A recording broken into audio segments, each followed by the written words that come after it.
Welcome everybody to Gringos Liberados. This is a fourth episode that we've got for you all of summer 2024. No, that's just wrong. I'm going to go again. Sorry, Solari. Enjoy editing. Wait, do you want me to just like stop recording and then start recording again so that she doesn't have leave it in. Leave it in, okay. I swear we love you, Solari. Well, let's see if Solari's doing her job. Let's find out. Just gonna leave this all in. My timer resetting.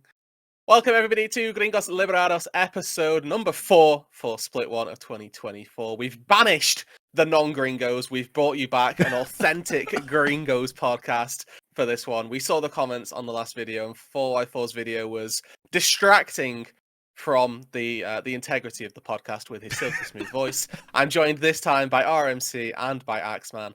And, you know, we're going to have a good time. We're going to talk about some CBLOL, and we're going to carry on. Gentlemen, how are we doing on this fine day? It's a tough one. So for y'all who don't know, usually Trajan has been doing our recordings. That man's a tech wizard. I am not, and I'm filling in for him tonight. So expect to see a lot of random things happening. Hopefully tech works out. And it is night, by the way. It is past my bedtime. I'm an old man, so I might go unhinged. We'll see how it goes. Yeah, and for me, this is normally when I'm awake. I think it's funny you guys made the comments like late night. I'm not going to sleep for another 5 hours, so. All right, we're just vibing. That's we're good. just kind of vibing, normal hours. For time of recording, me presently, it is 5:22 a.m. and my day pretty much just started. So I'm not sleeping for another 15 hours or so. So we're all doing very well. Anyway, without further ado, we'll move on to the actual topic of discussion, which is the CBLOL. Standings discussion is what we've got first up on the docket. Okay. A general overview for how we're doing. Do we have a screen with the standings on? Is that something we've got at our disposal? Wonderful. Look at this. Alrighty. RMC Tech Wizard Trajan's out for the foreseeable. He's right out. I'm gonna start with my quick sort of take on this and think this is, generally speaking, where I expected the top and bottom half to be outside of Red and Furia. So you're expecting INTZ to be 10th? I expect them to be bottom half. Half, yeah. Okay. Sort of the teams in the bottom half and the teams in the top half are about where I'm thinking. Like I say, I think we could swap Red and Furia around, but that's about it. I mean, they're tied fifth, so they're effectively at the same place. Anyways. Yeah, exactly. Yeah, I don't hate that at all. I do love the symmetry of the standings right now. I think that's really pretty. You got a 5-1 at the top, 1 and 5 at the bottom, and then a bunch of 2 4s and 4 2s and 2 3 3s in the middle. It's very pretty to look at. I'm sure it'll get all messed up. Handshaking with symmetry. Yeah, it's really good. That week 1, it was all blue side, and now everything's even. That's pretty cool. Hold up. I just realized something rude. I have our preseason power rankings, and I realized that is not what you said in your Hold on. I'm going to fact check you. No. Are we calling out rude now? Is that what's happening? No, don't bring it up. No. Sure, where was rude over there? Where was Red for rude over there? They're in the top half. Hello? Top half. Okay, but you had them 3rd and they're like 5th right now. Okay. Wait, he's absolved. Nah, everything he said was correct. Top half. Okay, fine. I'll give you Free that. rude. I made the distinction of top half specifically for this reason. That's fair. Okay. Either way. No, you know what? I respect the fact checking, because you best believe when VKS win this split, I'm going to make a bit out of that, and we're going to anti-fraud watch. All of it is coming true. We're not there yet. They are, close second, but we need to wait for that to finish off. RMC, your general thoughts on the standings for me? Yeah, I'm not surprised watching the games how we've ended up where we've ended up, but I do think there's some teams which have surprised me a little bit with compared to the preseason power rankings. I mean, I had Red much higher than 5th. Right now.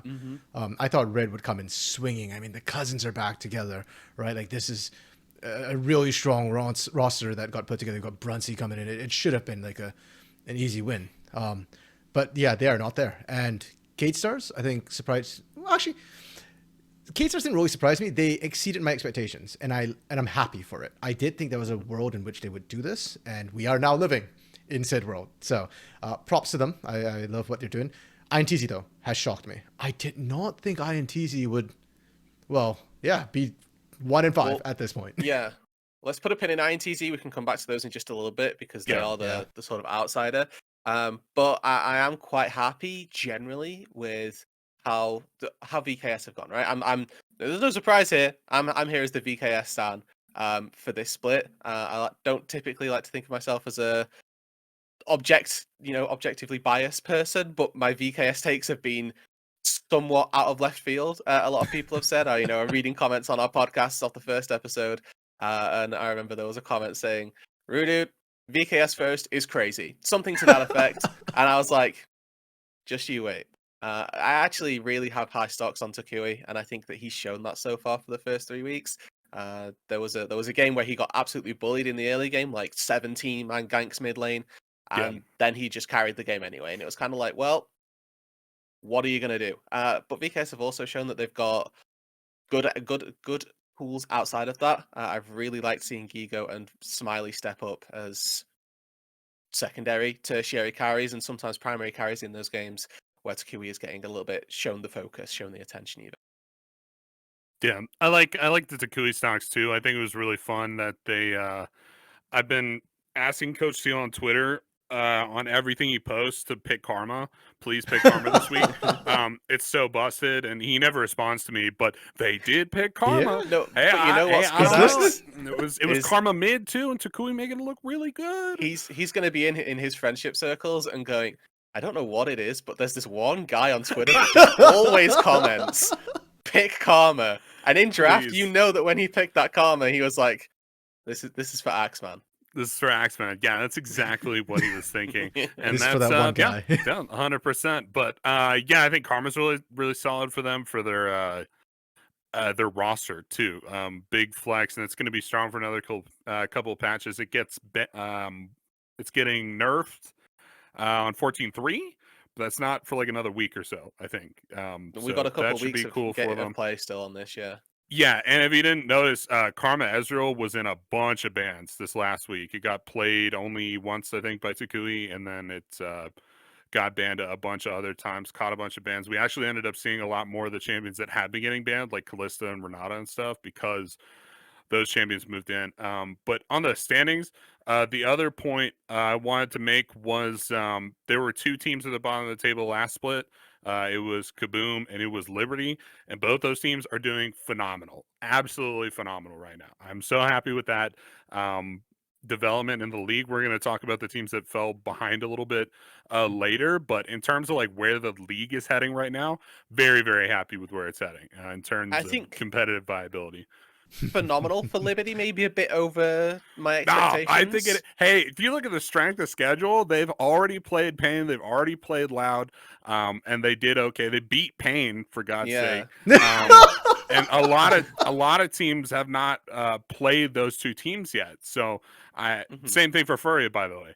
And I think that plays into where you're seeing them right now. But Liberty were 10th, and coming out of week 3, they're in 8th. I think they're doing really good. Yeah, and the other thing to keep in note is even though Liberty might not be doing amazing in the standings, I think their performance in games have been day and night from last split. And you look at some of the players on there, it's like those are some of the players who played last split on that sort of, what was it, 2 games or that one weekend where they swapped up the academy roster? Yeah, the academy roster, yeah.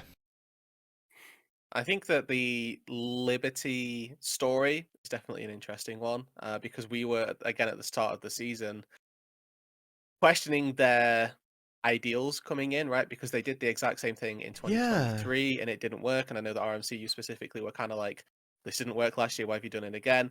But this time around, it's proving, even if slightly more effective. And, good on Liberty for sticking to their guns and making something of... Maybe it's the turtle difference.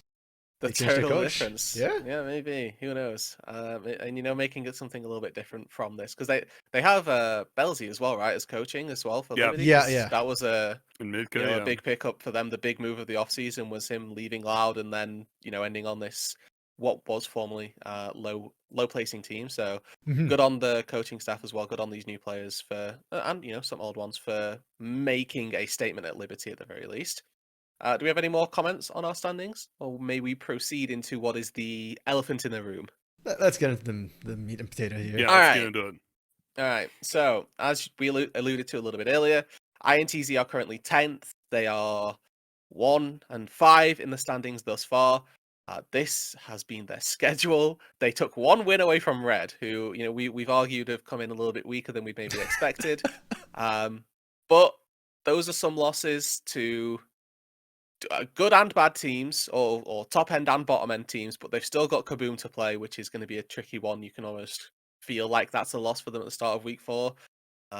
What's going on? I'll leave this open. Whoever wants to hop in can hop in. But INTZ have not lived up to any of the hype that we were expecting to. I'll just hop in early because it's not like a great point, but it's something that I want people to view as through this lens, view the league through this lens. So everybody won a game in week 1, right? Yep. And we're all pretty sure we know why they won the game. It's because Red Side was cursed, right? As far as I'm concerned, that week does not count, and INTZ does not have a win. I don't think they're better than Red. I don't think they deserve to beat Red. There's an argument to made that Liberty didn't deserve to beat INTZ either. But that's why I think that whole week was just a wash. And you can look at any matchup. This isn't an INTZ focused thing either. So many weird upsets happened that first week. When we look back on the last 2 weeks of information we have about the league that just don't make sense. Obviously every team in the league won a game. And there are lots of teams that we know now don't deserve to. So it's kind of, you should write it off. That's all I'm saying. Whatever information you got from that first week, you could write it off, and that's INTZ's only win. It makes their position a lot worse in my mind. Yeah, INTZ, to me, they're like the biggest symptom of an issue I'm seeing with a lot of teams in CBLOL right now. I feel like it's coin flips left and right. INTZ specifically, though, one thing I'm loathing that I'm seeing with them right now is they don't seem to know what they want to do.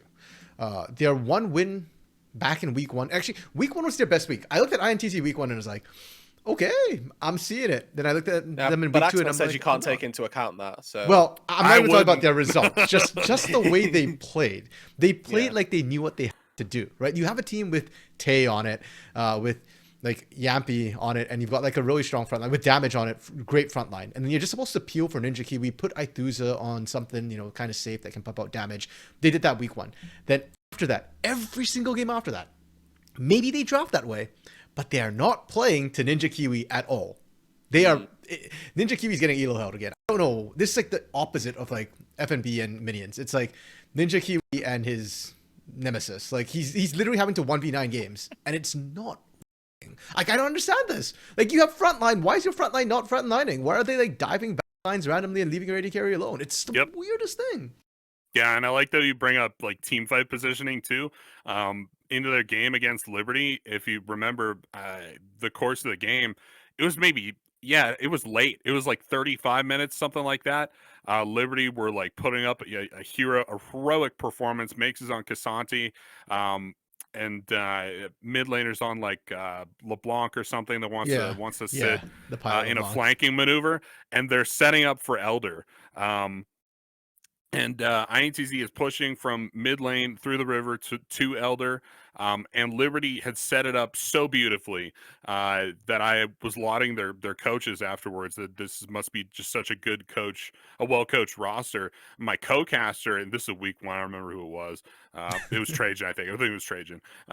Trajan goes like...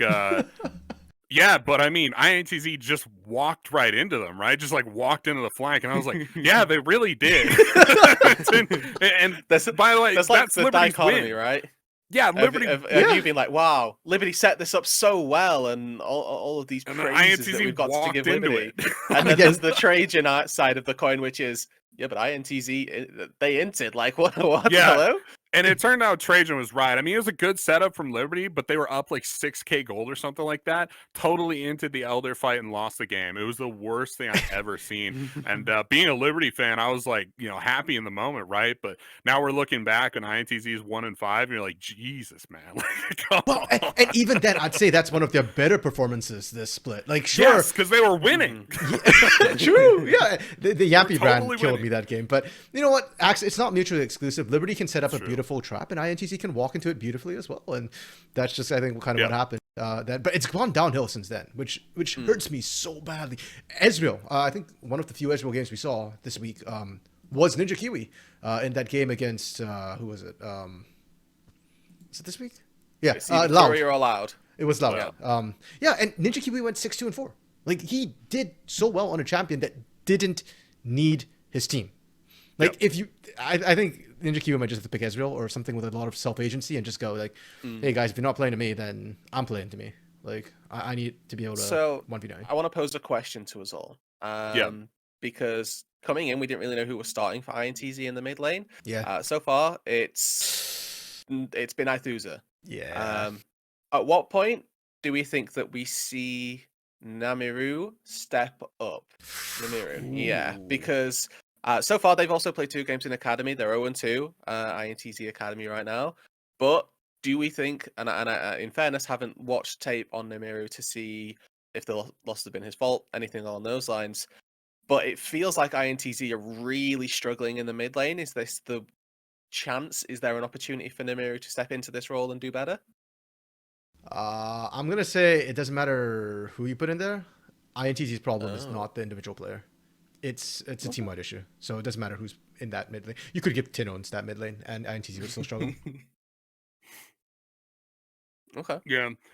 For me, I mean, the question is never, is INTZ the problem? It's just, do they need to make changes? I think the answer to that question is just yes. And the changes that they can make, like right now, are mid laner, right? I think Ninja, you know, we've already said it. I mean, they're playing fine. They just can't close it out with team fights, and have any kind of team fight positioning post mid game, right? I mean, if they close out all the games that they were ahead so far this split, they'd be even 3-3. And they would be fine. But yeah, definitely give the kid a chance. I think the question originally was like, when do we think they should make changes? My answer is a week ago. Okay. Yeah, I mean, that's around the same time that they were making changes last split, right? All the bottom tier teams were making changes last split. If I remember correctly, Trick was out. Left. He was out either week 1 or week 2. And then the other roster changes were in like week 3, right in that like bubble. Yeah. Okay. Yeah. Actually, that's true. So I think if they were gonna do it, it should have already happened. So do we think they are? Do we think they are Los Grandes levels of Lost right now? Like, yes, like they're 1-5, dude. No, the alarm bells are going. Okay, they're 1-5, dude. Yeah. And by the way, this isn't the same, because I think this is gonna draw some comparison at least to Loud's performance last split. You know, when we posed like similar questions about Loud when they were down a bunch of games, and it was like, hey, when do we, you know, push the alarm bell? The difference you have to keep in mind is that was a championship winning roster 2 splits in a row at that time, going on their 3rd. And we were just like, hey, you know, maybe they're going to win. INTZ got like 4th, right? That's a middle of the pack team. And now they're bottoming out. Unacceptable, dude. Unacceptable, man. And it was a surprising 4th as well. Like INTZ's roster last split, it was a question of whether they'd make playoffs, and then the fact that they did and did so well was like the honestly extra bonus points for them. Yeah, so, 100%. If they were like 6th or something, yeah, keep INTZ in, you know, fight it out or whatever. But bottom of the table, 10th, dropping all kinds of things to like Liberty's development roster and all these others. Yeah, no, dude, make the changes. They weren't the only ones. Okay, so we've hit we've solved INTZ. Well done us. Yeah, good. Well, we found the problems. I wouldn't say we solved them. And you know what? That's not our job. But Aoshi, he's at the helm. Aoshi's not at the helm, is he? Am I lying? No, he is. Yeah. It's still okay. That's fine. And I have faith. And that's my cope here. Is they've got 2 very good pieces in Aoshi and Ninja Kiwi. Small aside though, did you? Every time they show Aoshi right now, this split, he always looks like he's about to kill somebody. Like, he's so mad. I loved in the Liberty game. I love in the Liberty game. For that Elder fight, right after the fight, it cuts to Aoshi, and he's like, and then like on the next play, when it's just like in a lull state or something, it cuts to Beelzy, and Beelzy's like, yeah. Just cool as a cucumber. Totally cool guy.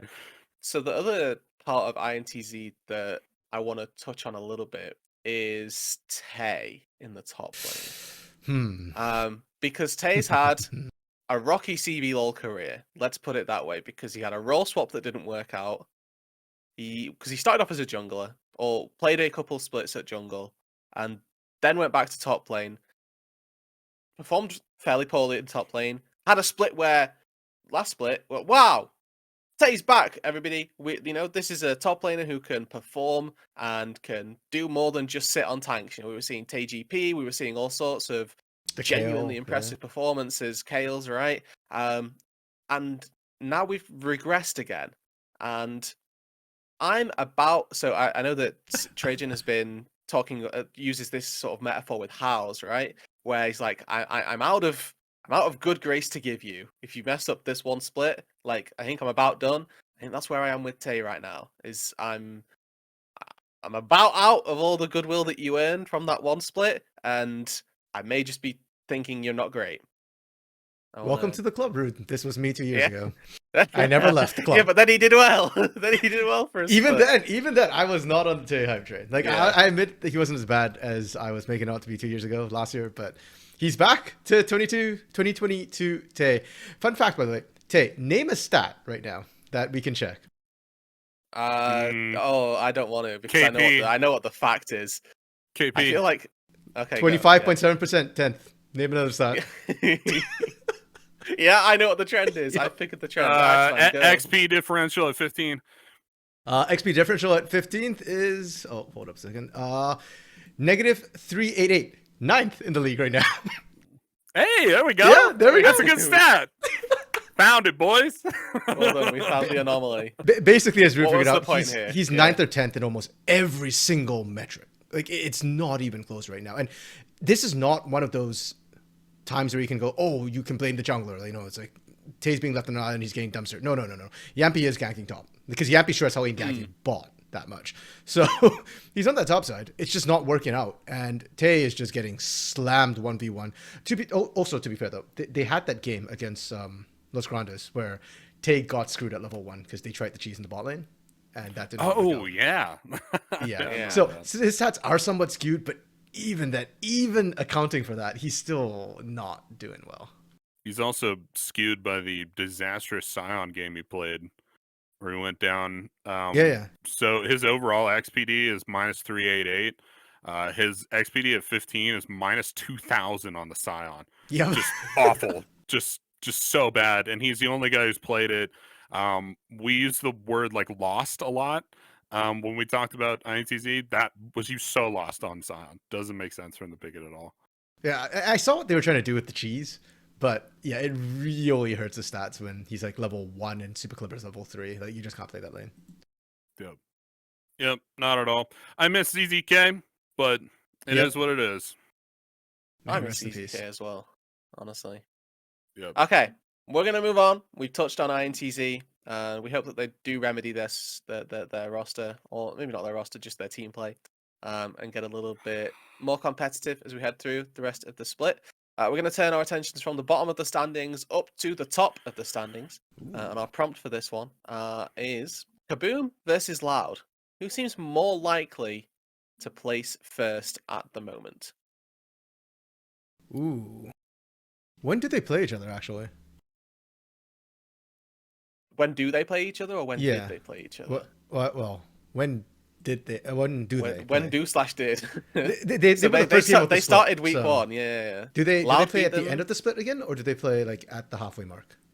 Let's find out. I forget how CBLOL does it. Okay, week 5, day 2. 5. So it'll be in the middle of the split they play again. Oh, that's gonna be fun. 2 weeks from now. Yeah. So that'll be good. In my opinion, okay. I think Loud are just going to top out regular season. Unfortunately, contrary to my preseason predictions, I'm in this Loud hype train. The Redbird change has been a success. It just is. There's not really a lot more to say in my perspective. I was hoping, with giving Loud, me saying Loud weren't gonna top out this split. I was hoping Redbird would come in and the bot lane would explode, Root would look awful, T1 mental, it'd be terrible times, and that's just not been the case. They've looked impressive everywhere, and even though they do have loud moments, right? I don't think that goes without saying. There have definitely been times where we thought that wasn't how you're supposed to play that situation, but then they've gone. However, our hands are better, so we win. Yeah, I mean, anytime that happens, So- we just call it a Rob say, right? Yeah. Literally. So yeah, for our audio only listeners, of course, Loud currently 5-1, sole possession of first. KaBuM are technically tied for second with a 4-2 with Pain Gaming and VKS. But I actually think KaBuM have been. This feels weird to say, but the best second of the seconds. I'm not sure where to go with that or from that, but I think KaBuM have weirdly looked more cohesive for this Yeah. position that they're in with the roster. Yeah, actually, I'd agree because I'm looking at who's at second, right? We've got KaBuM, who you've already talked about. Mm-hmm. We've got Pain, who lost to freaking Liberty of all freaking teams. Hey, no knock on Liberty. Liberty will. Yeah. Pain just also crapped the bed, and Pain needs to start wearing diapers. And Kate Stars, I think, are overperforming slightly right now in the early season. I think they're good. I don't know if I'd necessarily put them on that top echelon just yet. So I think, yeah, out of those three, I'd actually agree. I think KaBuM is a solid second, but I still think they're a solid second. They have 2 losses for a reason. One of them was directly to Loud. Granted, it was the first game of the split on a new season, on a new patch with no preseason, so teams didn't get as much experience as perhaps we're used to seeing them in Split 1.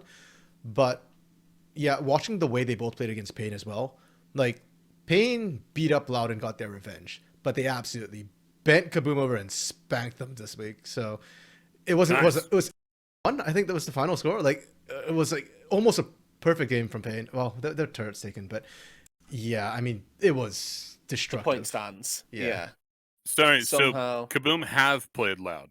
Yes, the KaBuM first played game of the Loud. split. It was the first game, and Yes. KaBuM lost, right? Correct. Correct. But it's week 1, so it doesn't count. Yep. Okay. So we're fine. but then, as RMC said, they did just get manhandled by Pain. That's Literally, true. the last game they played. Yeah. And Pain got manhandled by Liberty. Yeah, the thing okay, about a get it. game like that, Liberty number 1. the thing I about a think game so. like that is I actually think it speaks more to Pain than it does to KaBuM, because I've always been a advocate of, if you're gonna lose quick. Like, fight your way out. The only way you're Mhm. going to come back is don't wait for your enemy to make mistakes. Try and force them to make mistakes, essentially. So, fight them, and if you lose in 20 minutes. Cool. You try to do something to come back into it. But Pain were ruthless, honestly. Right? You mentioned the scoreline was like 11-1. They didn't give Yeah. KaBuM an in. And any time that KaBuM looked for it, they were immediately shut down. And that speaks to the level that this Pain Gaming roster can play at. For me, more than it does to KaBuM's inability to play, because the reason Pain got a lead in that game was just or the reason that Pain have been able to get leads as well. I'm not sure how it was specifically for this game, but they were just ruthless early game. They would Yep. walk around and dive people, and you'd just be like, oh well, nobody really got outlaned in this situation.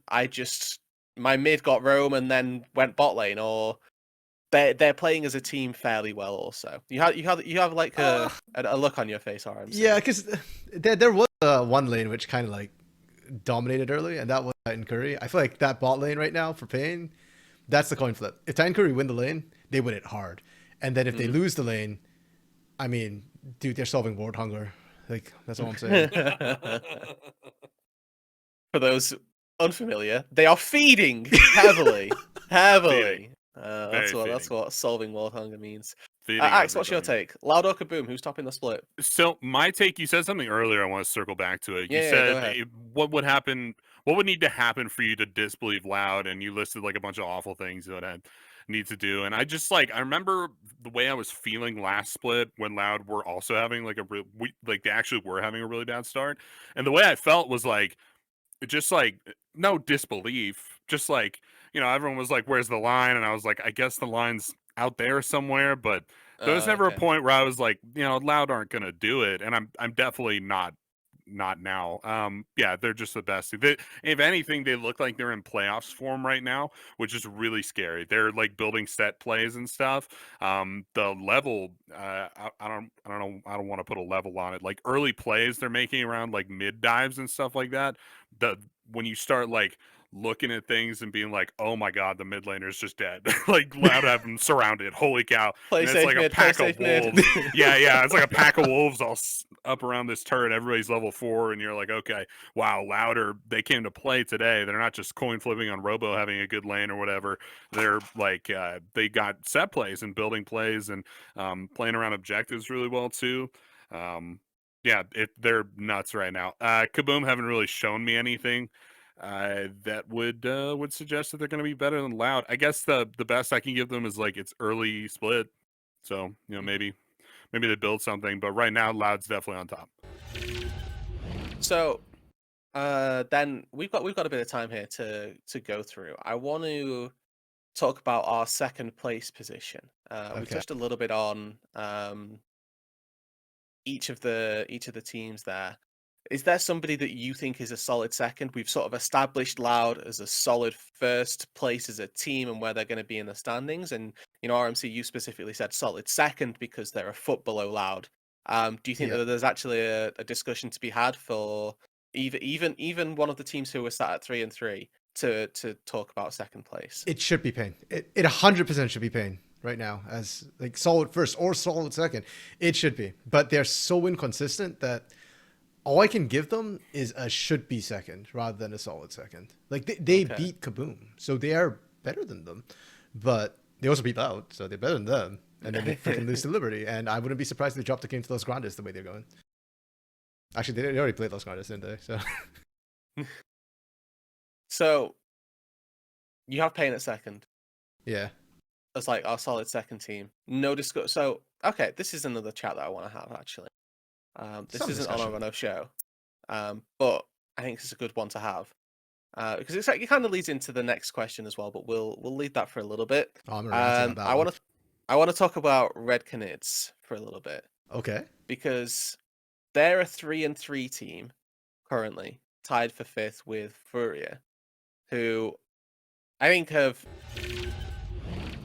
over 3-3 doesn't feel like a fair approximation of what their scoreline should be. If I'm using one of Axeman's metrics here, which was if you take all the games that they were ahead, they'd be 5-1, right? There have been some throws from Red. Just Saturday this weekend, they had a game they playing this weekend against Fluxu, where we all predicted Red would win. We once again, the CBLOL English We're caster 5-6. Yeah. smashed the curse, where if we all predict you, your team loses. So Fluxu played this, and in fairness, mega late game composition where they were just going to have to sit back and wait and hope that Red didn't win the game before them. And Red got themselves a decent gold lead, had started knocking down turrets, but then bluffed around a Baron, Sting got a steal, and slowed out the game. Then Fluxu got an Elder, got another Baron, and managed to win the game from there with a really good late game. But Red had the game in their hands, and it's not, and it's not worked out. There's been another game like this as well in one of their losses, but I want to see. I want to throw their hat in the ring, I suppose, for a potential second. As we get later on into the season, like end of regular season, to see them play second. I think that the game deficit right now, there's literally only one game between them and KaBuM, right? And Pain and VKS, things like that. Mm-hmm, yeah. I think that Red, despite their transgressions of sucking post 35 minutes, apparently, or not being able to put themselves in a position to succeed in those positions, I think that Red have shown me enough of a spark in their early game to get them into winning positions for the rest of the regular season and to be able to buy themselves that playoff bye. Okay, I'm going to say it again. Say it. I have to say it again. week 1 messed up the head-to-heads so badly that you can write the week off and the whole league makes more sense. I mean, Pain beat Loud on that week. INTZ beat Red. That doesn't make sense. Fluxu beat Furia. Furia. I just like if the arguments we're making just do not make sense when you put any team head to head, right? Even KaBuM and Loud, right? Oh, man. Yeah, I don't know. I don't know about that. There are some teams where I think week 1 did does reflect their ongoing issues, and Rid is one of those teams. Like if we think about how they lost to INTZ, it's the same as how they just flipping lost to Fluxu. Like, literally, they have all the leads in the world. They have full control of the game, and then they just decide like, hey, we're done with League of Legends. Let's go play some baseball. And they just start throwing the game left and right. Those are fast pitches right down the middle. And she's like, what on earth is this team doing? And I know that people have criticized him a lot for being the guy who coin flipped a lot of Red's games. I'm starting to wonder if that coin flip might have been what was winning Red those games.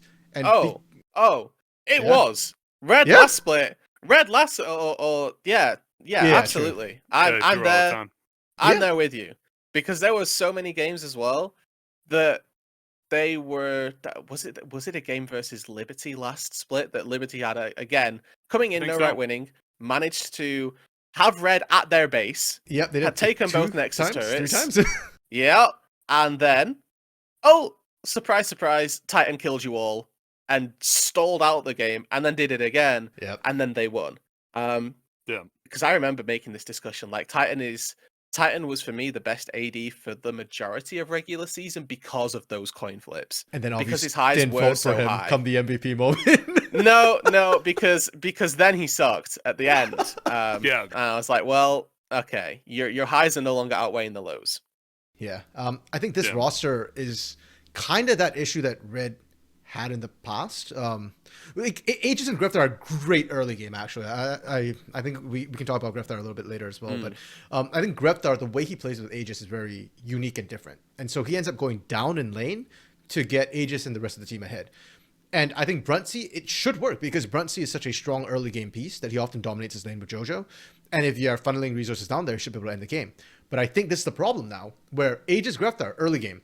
Bruntsea, early game. So they win early game.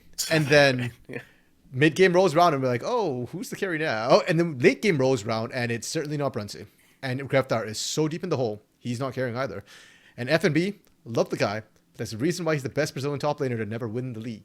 He's not the guy who pushes you over the edge. He's the guy who sets you up for it. But somebody else has got to be the one to finish. Yeah, I like that point about FNB too, because for the last several years now, I've called him the best domestic top laner.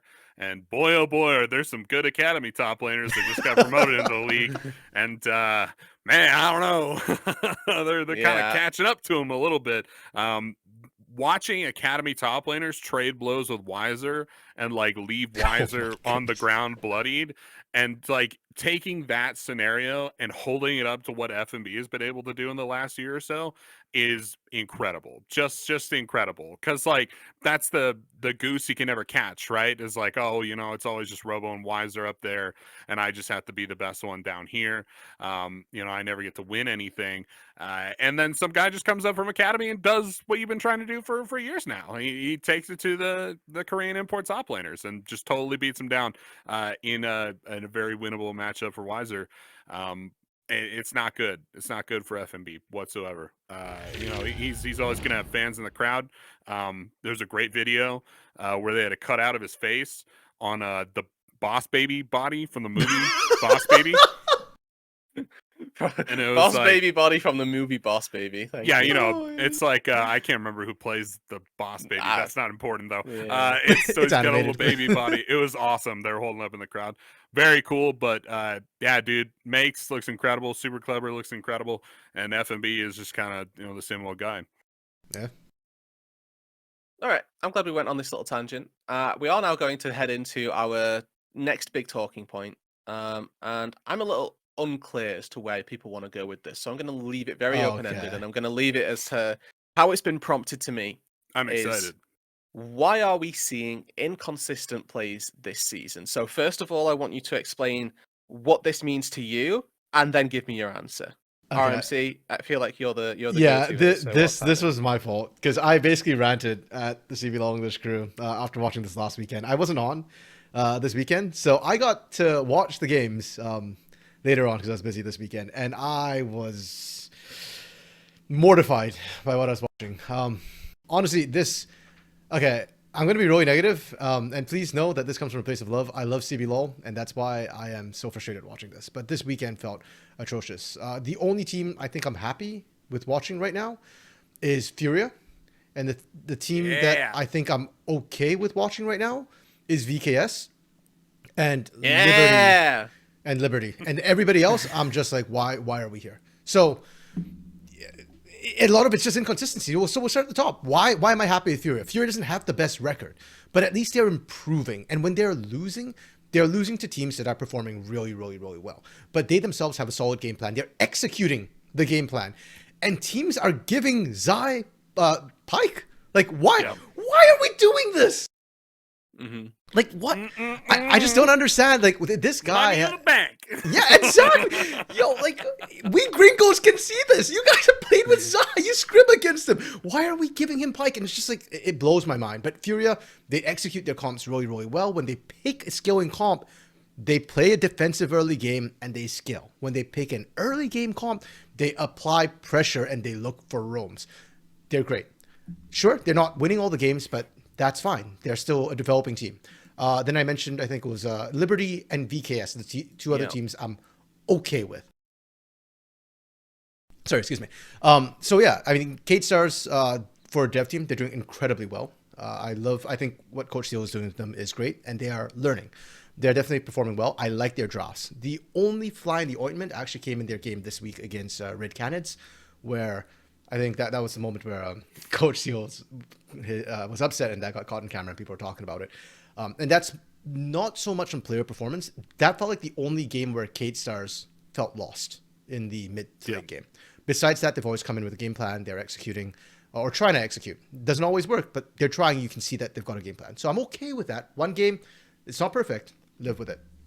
Liberty is overperforming as far as I'm concerned. That roster should not be doing what it's doing. They took out Pain.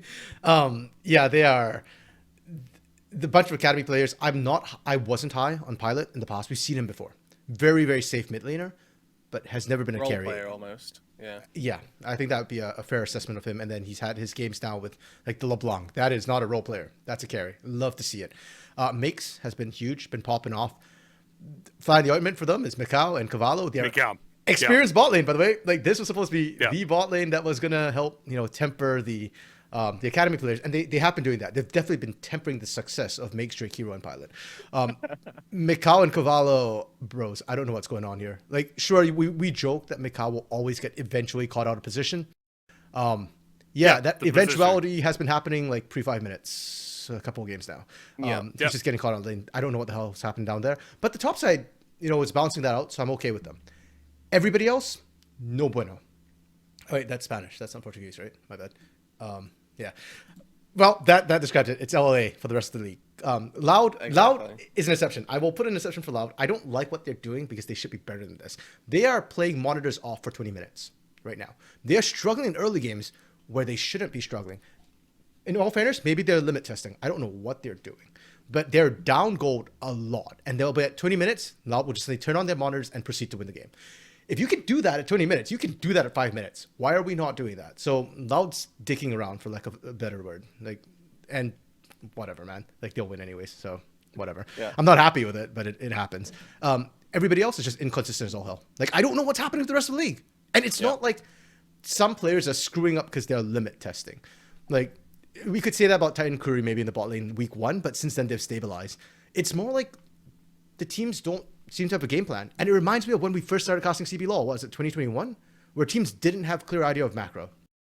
Maybe it's the changes to the map. Maybe it's because there's void grubs and they can't decide what they want to do.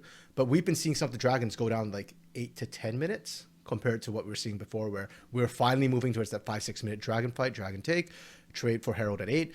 We're not seeing that. Void grubs. The first week, we saw void grubs fought for or taken every single time. I think it was starting the second week, we started seeing teams forget about Void Grubs. Why are we doing drop this? them off a little bit. Yeah, like I don't see what's happening. The teams pick early game comps. INTZ, I am staring you dead in the eye right now. You drafted a full-on early game composition and did nothing with it for 14 minutes. Like, what the hell? Pain freaking drafts Kale in the top lane and decides to try and run it in 1v1 pre-6? Like, guys, what are we doing? Where's the macro? Where's the strategy? Like, they're so all over the place. And if you're all just depressingly bad, I'll just go be depressed in the corner. But then you have, like, clean games every other day. It's like, yeah, it's the most If you're going to be bad, split. go 06 Yes. and just suck. Don't give me glimmers of hope where you're paying gaming, you suck for a game, you get solo killed by Academy top laner, and then you 11-1 KaBuM the next week. Don't give me the duality like that. Yeah, and that's what frustrated me immensely was just the inconsistency with majority of the teams. That's 7 out of 10 teams. I'm throwing Loud in there because of the early game. 7 out of 10 teams are incredibly inconsistent, and they are older, more veteran teams. Like K-Stars, developing roster. Furia, I don't know if I want to call them developing roster with Mirror and Yeah, you can call them developing. Sure, Yeah, I think we'll throw them in there. Sure.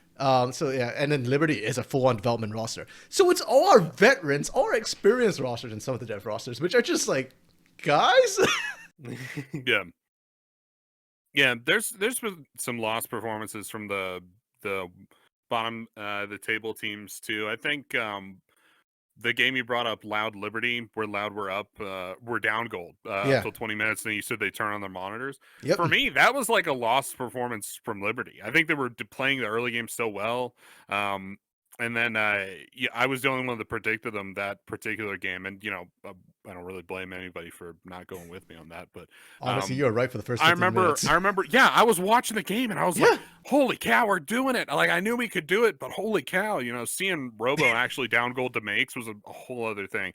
And then, that 20-minute mark hit. I don't know if you guys remember, but the game ends because they just have like a weird 5v5 in the mid lane. And then Loud just ended the game. That was it. It ended at like 22 minutes or something like that. Just like a horribly short game that they lost for no reason. And I remember watching it and think, I know they can play better than that. I mean, even if it's Loud, even if it's Tinones and Robo, and they just found a great angle, and of course they did. I know we can set up for fights better than that. So I've seen it from like bottom tier teams as well. I've seen it from Furia. Just a game where you know they could win this one. You know they could close it out. They have the talent and everything, and they don't do it. It's disappointing, and I hope the teams can get over it. Honestly, as much as we have joked on this podcast, and as much has been said about the week 1 everybody wins on blue side thing, I think that was kind of embarrassing. I don't think that was good for the league. I don't think it was good. I think that was for me, that said that hey, we don't know how to play around Barons. The blue side is just going to get it because we don't know how to. It's closer to them. They don't have to jump over wall to get to it or whatever. And we don't know how to counterpick red side. So we don't get good top matchups. So blue side is just going to win every single game regardless of the matchup. And that's really, really bad because it means the difference between the top team and the bottom team is having, which side you're on, which is that's not good. That's awful. I mean, I can excuse week 1 because they had no preseason. That's why I keep having to remind myself is that the pros came into this kind of blind for the first week. But we are in week 3, and I think we are still the league with the most blue side wins, like out of all the regions. I will double check that to be sure. But as a percent, yeah, like it's kind of bad. And like week 1, okay, I'll excuse it. But week 3, what Axe says is still true. And that, I'm with Axe. I'm struggling to excuse that in week 3. All right, we've had our rants. That was fun. I enjoyed listening to those. What I want is for us to put a retrospective in episode 7, so at the end of week 6, to check back in with this theme of where we are. So I'm gonna make that a point.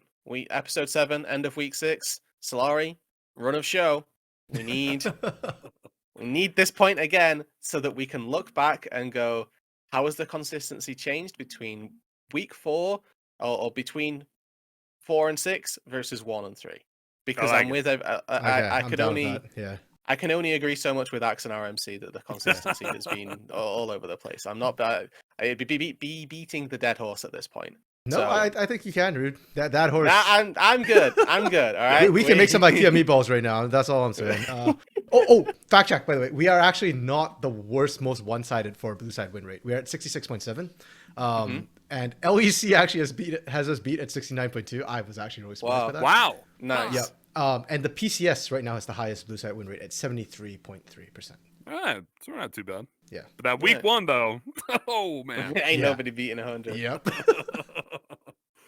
Okay, Holy so cow. we're going to actually take a little bit of a diversion from the script, and Okay. we are going like to it. hit Twitter questions. So we got a Okay. couple submitted, which was excellent. So thank you very much to our good friends in the CBLOL English Discord. If you want to submit your Twitter questions, join the Discord. It will be linked below. We put a weekly thread up where you can post your own questions, ask what you think, what you want us to talk about, any burning desires that you have regarding the CBLOL. These come from 08 Dark Knight 1, so thank you for submitting these. We're going to go one by one. There's only a couple of questions here, and we already touched on one that was submitted by 4x4, so unlucky nerd, Nice. you're not getting yours read out. Question number 1. What do you guys think the deal with Grethar is? Aside from the Nico, he has been struggling a lot on this season with other picks, and even on his best champion, he's still underperforming badly, aside from team fights, where Herrera has a huge impact despite the player's performance. What's happening with Grethar, guys? Great question. I'll start. Yeah, So I'm pulling this up to Sats, so go on. I'll start. Grethar, I want to give, before RMC and Axe give their takes and give their opinions, I'm going to give you context on Grethar, because I always loved Grethar's story, because he was the mid laner for Red when they were on top of a mountain for a finals tournament back in COVID times. And he was a substitute mid laner that they subbed in for finals only. They subbed out Avenger, they subbed in Grethar, and the only thing we knew about Grethar was that he was a Kled mid one trick. And then Grethar played Kled mid in the only game in that series that they lost, and won all the other games not on his one trick. So, Grethar has always been a team player. He's never been, in my eyes at the very least, I'll pick a Zia Ori and win you a team fight in a 5v5. He's always been, I will pick Kled mid. I will pick Nico, as you've highlighted in this example. I'll pick this for the team mid laner and help us get to a point where my team fighting doesn't need to be S tier for us to have won, because I have a super snowball jungler or a super snowball bot top lane. That's the lens with which I've always viewed Grethar since his inception to the CBLOL. Agreed. Yeah, and I touched on this earlier. I just wanted to take some time to actually pull up the stats to back up what I was saying earlier. But I think Red has an incredibly strong early game. And like I said, it's Grethar assisting Aegis, and he's sacking his lane to do it, which is why he's got really bad laning stats. I think he's pretty far down. There's one stat I didn't have time to pull up, but he's pretty far down in terms of gold difference at 15 because he's assisting. But I do think it's kind of wrong to say he's not performing on other picks. So what I was looking at was his champions, because I know Corki was one that a lot of people have been criticizing. He missed a lot of rockets. Despite that, though, he still averaged 966 damage per minute on that champion. And to put that into context, and the only person who's done more damage per minute with that champion is House at 983.9. Envy and Aithuza have both done less. So it's not like Greftar's not performing on the champions. He's just not winning despite the champions. And to put that in context, Nico, who has 100% win rate, picked 2 games, won with them. He only did 589 damage per minute. So almost half. I think I think that's completely irrelevant. Well, because Nico. So is, the point here, Nico is not. I want to talk about exactly mage. is that Greftar is not the carry of his team. He's not the DPS mage. He is more of an engaged threat than anything else. And I think partially it's the champion pool that Red is putting him on. You put him on Orianna, Yone, he's not the guy who's going to be able to do that. Maybe Yone can find a great engage, but it's not going to be the one to carry that fight. Not with Aegis. Maybe when he was on VKS, when Grell was ganking for him, yeah, maybe he can. But on this team, when he's playing for Aegis, it ain't happening. So I think it's more of a red issue that they need to figure out how they want to play with Greftar. If you want Greftar to be a carry, if you want him to play carries, play to him. And if you don't, then stop giving him Corki, Azir, Orianna, Yone. Give him things like Nico, heck, maybe a Lissandra. Maybe it's time for the Kled to come back because it worked best when he was with Aegis. That's all I'm saying. Yeah, I don't disagree with either Root or RMC. All I'll say is that the solo lane talent pool has leveled up. Makes super clever Takui, bunch of really solid solo laners are newly into the league now. Just getting carried by Titan like he was last split isn't good enough anymore.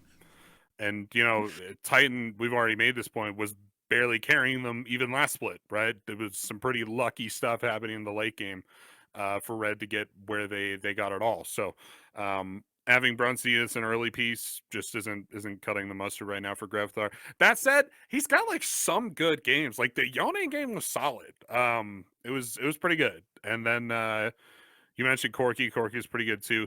The big playmaking stuff is when he's having problems. But I mean, yeah.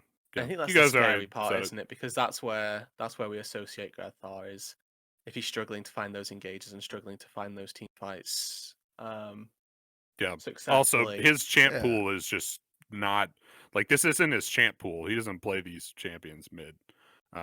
Any of the ones he's played. Guy plays like melee mid laners like Galio and played my go-to melee Aurelian Galio. Yeah, well, exactly, right? I mean, you're not wrong. It's just funny to think that that's the first mid laner that comes to mind for Grethar. Yeah. I don't know about to say he's like a melee mid laner. Like I just think of him as like engage more than anything else. Like give him something that you're not expecting him to play. Nico functions as a melee mid laner. I'll allow it, I think. Sure, because I'm thinking like I remember he was playing like a lot of Ari the last two splits. Yone is literally melee. The other champ who I think of a lot for him is the Lissandra, but also Vex. There was that period where he was playing Vex. A lot. Not exactly melee champions, but basically things I engage on. I think the Yone they is need fine, to get in melee range, right? Yeah, that's my biggest problem with Yone though for him is that Yone's laning early is weak, and again. I want to make this very clear. I don't think Greftar can't lane. I think that was a myth that came up after his first two splits with Red. I think he can, but you need to play for him. And the problem is, again, now he's back on Red. Nobody's playing for him. Why would you? Yeah. So then Yone doesn't work at that point. Like give him Annie, that's fine. Give him Vex, things that can kind of fall behind and still have impact a little bit. Well, maybe not Vex. Like Lissandra, Annie, Ari, that sort of thing. But I love us. I didn't even mean for this to happen. Us just bringing up all these irrelevant champions just to be like, Greftar, you should play the hit, man. It's not just Karma for VKS. It's all of these for Red. Actually, I'm looking up his some of his games right now. He did play quite a bit of Galio. He's played 6 games of Galio in professional play. Yeah. 1 win, 5 losses. Okay, I'm gonna move us on No. because I think we've hit the Grethar nail on the head. Yeah. To the second Bring question, back the hits. also from Dark Knight. And obviously, I'm going to ask you to bring up the standings for this one as well, if that's okay. So the second question is, do you guys think that there will be many changes to the standings until playoffs? I ask this because it feels like aside from a possible dispute between Furia and Los, the team's general positions seem to be, quote, locked in, unquote, especially our bottom three, which I think kind of goes back to what I mentioned at the top, where generally speaking, our top half and bottom half seem about right. So the two that they mentioned in their question were Furia and Loss, who, granted, only have a 1 game separation of 3 and 3 to 2 and 4. So for our audio only listeners, Furia currently sat at 5th at 3 and 3. Loss sat in a 3-way 7th fight for 2 and 4. Crucially, they are the two teams just on the cusp of playoffs. Furia being in it, Loss being out of it. So just a quick rundown. Loud at 1, KaBuM at 2, Pain at 2, K-Stars at 2. Furia, Red, both at 5. Fluxu, Liberty, Los Grandes, tied at 7th. INTZ, lone 10th. So we're saying that the bottom 3 is what? Fluxu, Liberty, INTZ? I guess in this situation, yes. Do we agree that's the bottom 3 right now? No, Like- I don't. Yeah, I didn't think Axe No, would. I don't. So Uh, yeah. No, Flukes is definitely under Liberty for me. Flukes' stocks are like super inflated, in my opinion. okay, As and in what about Los? Flukes who aren't as good, but Liberty should be better. Yes, yeah. Yeah, okay. Do you put Los Yeah. Grandes over Liberty though? No, I think Liberty is sixth. Okay. Would it be sixth? Hold on. Yeah, Ninth, yeah, that's Yeah, right. yeah, eighth, that's right. seventh. Yeah, sixth. Yeah, Okay. Or Sixth in my seventh. mind. So sixth is in Seventh. playoffs. Seventh. Yeah, sorry, not sixth.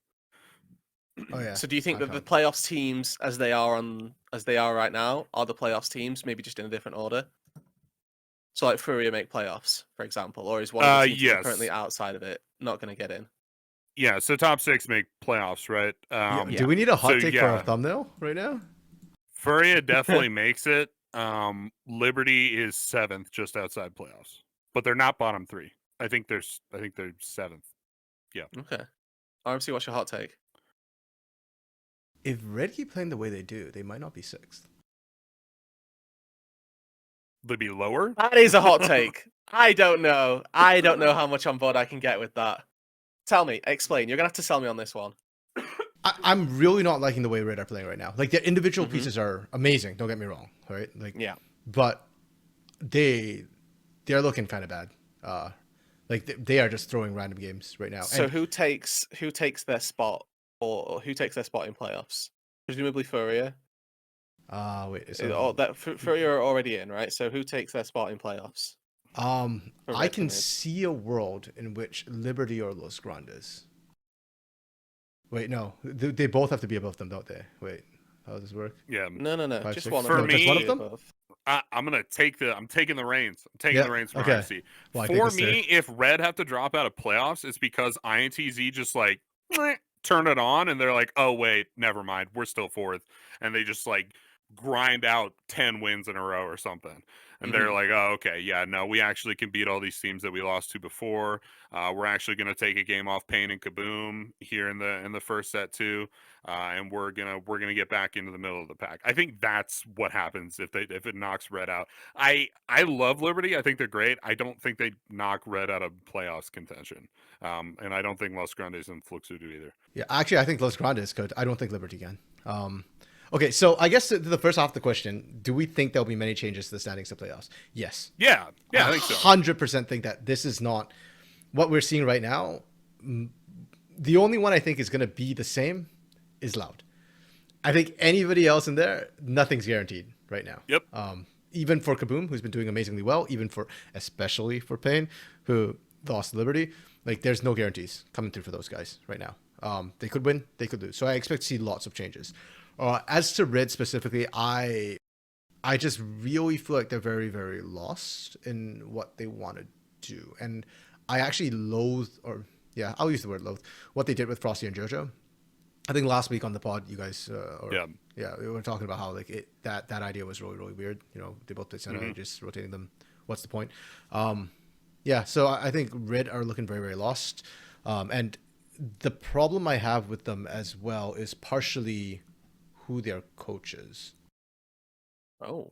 Because their coach is Kalek. And I liked Kalek from the old Liberty days. Like back Vorax Liberty, FNB and friends. I liked him on that roster. But I've said this multiple times about Kalek now. From what I understand, he's a very structured coach. He tells the team exactly what you need to do. And then your team does it and you win. Or your team goes Brazilian and they don't. And he's got a full Brazilian squad. And Greftar and Aegis right now look kind of out of control.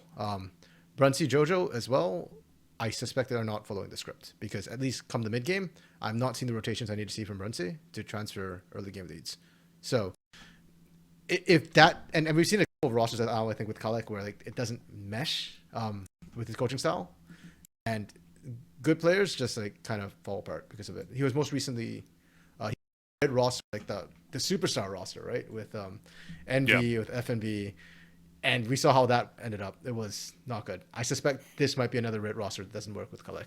So that's my hot take for today. Could be. I mean, they've had great players for like a year now, and Yeah. it hasn't gone. Yeah, where another you super would want So it I to go. did a little bit of digging. I went back Okay. like 3 years.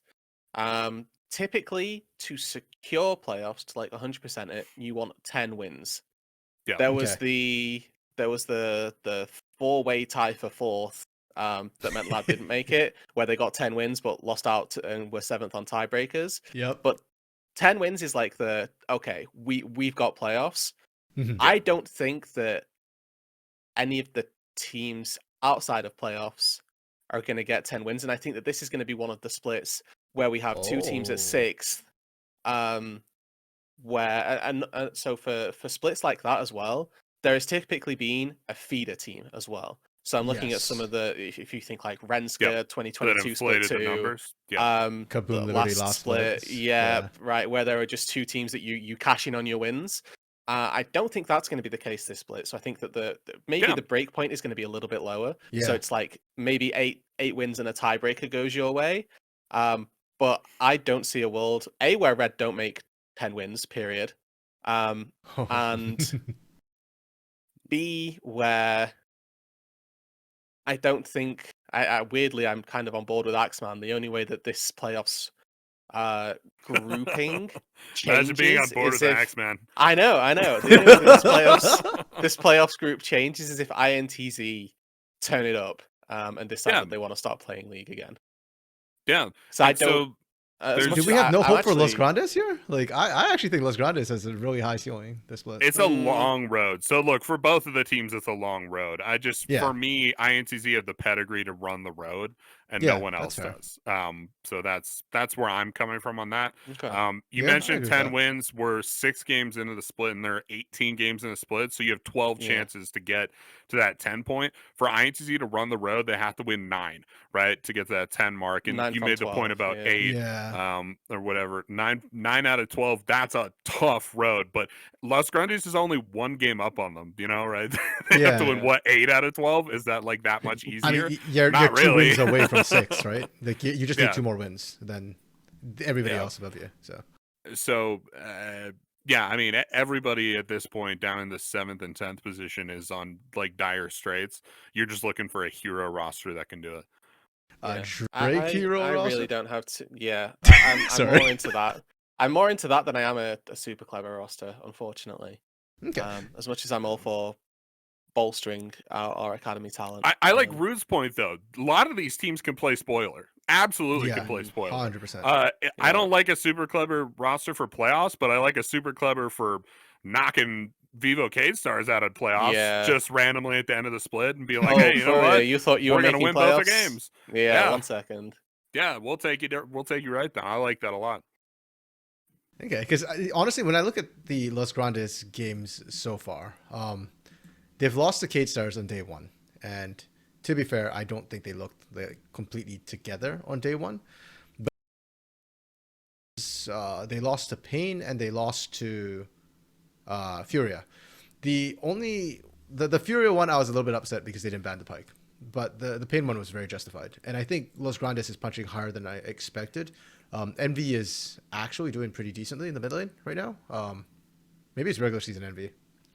Maybe that's how it works. Super Clever is doing really, really well. And Cello has been I don't want to call it dark horse because I've been cheering this guy on, man, since the last time he showed up on, was it I like Minors? Cello. Yeah.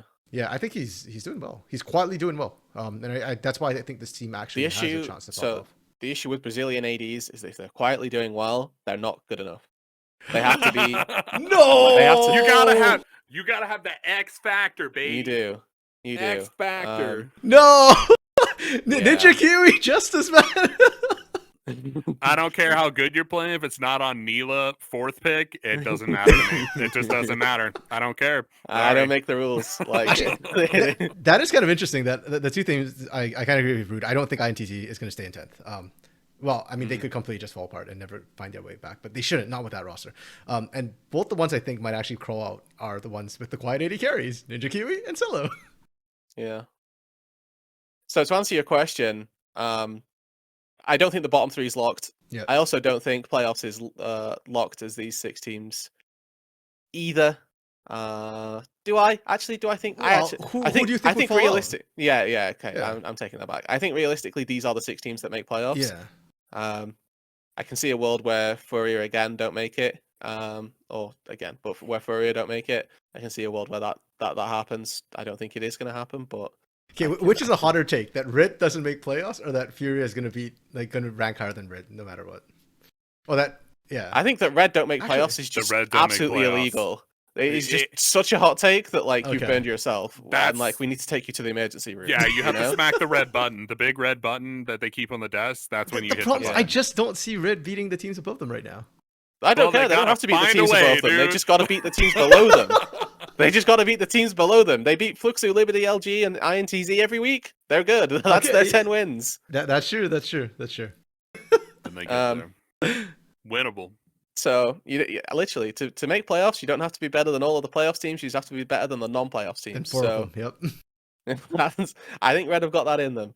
I actually think Red have got it in them to make it to second, but that's by the by, and we talked about that earlier. Yeah. So Yeah, I think they have it in them. I have seen no signs of it. Though. yeah, that's fair. Yeah. Do we have any dying last remarks? Yes, there Red. is a section on here that says Rudude defends VKS for 5 minutes straight. I'm gonna wait. I'm gonna not do that because I did it at the top of the episode. It wasn't quite for 5 minutes straight, but I did do my VKS shilling. Because I do think that this team still very strong, very good roster. They have the best mid in the league. Yeah, go on, lad. And they're gonna win the split. That's my shilling for 5 minutes. So you guys had final thoughts, final sentiments. Yeah, we've been really negative. Not negative. I think realistic, maybe that could come across as negativity. And I wanted to say something positive about the league. I already made the point that the bottom two teams are doing spectacularly. There's not going to be a feeder team, I don't think, this split. Liberty are not going to be a feeder team. The KaBuM obviously dropped a bunch of money on their roster. KaBuM are going to be the doing feeder a lot team. better. Yeah, they're doing a lot better. That's good. We used to joke last split that top laners, I didn't care what it was doing to LCK, but you have to stop picking Casanti because it just loses every single week. Yes. It loses every single week. In this split, it is incredible. Night and day. Absolutely night and day. Yeah, the Now, strongest position. I want to say, I'm going to jump in Okay. here. Axeman, you were the only Casante hater. You I were was. you were the guy. I was. But I was right. Last split. With that, I was alright. last split. Yeah, All I right, hated never mind, Casante. never mind. It was like FNB, Robo, and Wise were the only 3 Casantes. I was like, okay. And then It was Lonely joined them awful. later. It was so But bad. now we're okay with CBLOL Casante. Now Anyway, it's carry on. now Spread it's the good. positive word. It looks so good. Top lane is the most encouraging role in the CBLOL right now, and I don't think that's something we've ever been able to say. It's always been Robo. I argue it for FNB, and then we have some Korean imports. It looks so good now. Super Clever looks awesome. Makes looks awesome. All these top laners look incredible, and that is deeply encouraging for the league. Development rosters, real development rosters that look like they're actually learning lessons, and they still look lost sometimes, but they're coming out and playing with confidence and taking games off of big teams. I think it's awesome, and that is really good for the league's long-term development. I think the CBLOL has been really fun to watch. It's super watchable, in my opinion. Yep. Still That is lots true. of big X factor picks coming out, champions picked in this region that aren't picked anywhere else in the world, and I think it's a good place for us to be. Man, I wish you guys had me on last week. Last week I was so positive for Makes and Super Clever for the Academy players, and then this week I'm just like all flame because of The rest how of the things- league. Yeah. Yeah, it's tough, but I do agree. The entertainment value is still really high. I think the fact that we That's have now true. gone 5 out of 6 times where we all predicted one way and it was wrong makes things hilarious because that means that we're getting upsets left and right. Now, as a colorcaster and an analyst, I am not happy with how we're getting some of these outcomes, but you can't deny that it's really funny when it happens and how it happens keeps catching us off guard. That is true. I think the entertainment value of the CBLOL, as ever, continues to be pretty much as high as it's going to get. With that all said and done, though, I think we're going to look to round out the podcast here. So a bit of housekeeping, of course. You can follow us on all of our social medias. We have a TikTok account, which we're uploading very frequently on. We're active on Twitter, the Twitch, of course, where you want to watch these games live, viewed and casted by us at the CBLOL English project. Please go ahead, of course, subscribe to the YouTube channel which you're watching this on, or if you're an audio-only listener, go ahead and subscribe there anyway. We love metrics, and thank you for listening on our audio-only platforms as well. Again, join the Discord. That is going to be linked below if you want to leave questions for us for next week. We put up a thread every single week so that Twitter questions can be asked and answered by us on the podcast. They can be anything from, as we got to see today, how do we think Gredthor's doing, to Axeman, how do you get your beard looking so damn fine? The questions really can range as wildly as you so desire. But with all that said and done, that will bring us to a close of Gringos Liberados episode 4. I'd like to thank RMC and Axeman for joining me on the talk today. And thank you to everybody at home for listening. I hope you have a wonderful rest of your day. Goodbye. Okay. It is episode 4. It is, in fact, Split 1 2024 and not summer. It's just a lie on 2 facets. All right. Does Brazil have 4 seasons? I'm sorry. Brazil does have 4 seasons, RMC. It is Yeah, in okay. the planet Earth, so... No, we cleared that one up. tropical countries don't have 4 seasons.